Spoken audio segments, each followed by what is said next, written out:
Viewers, এখানে আমি কিছু আটা নিয়ে নিয়েছি। আটাটাকে এখন আমি রোস্টেড করছি। আমার রোস্টেড আটার মধ্যে এখন আমি কিছুটা পানি দিয়ে দেব। পানি দিয়ে এর মধ্যে গোলাতে থাকবো। ভিউয়ার্স, এই আটা গোলানো পানিটা আমি এখন একটু একটু করে এই নেহারির উপর দিয়ে দিব গ্রেভিটা ঠিক হওয়ার জন্য, এবং উপর নিচ করে নাড়তে থাকবো।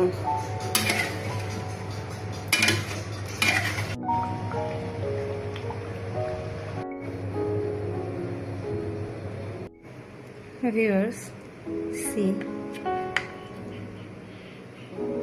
আমার নিহারির গ্রেভিটা দেখেন কত ঠিক হয়েছে। আর মাশাআল্লাহ প্রত্যেকটা সাইড থেকে খুব সুন্দর করে পায়াগুলো সিদ্ধ হয়েছে।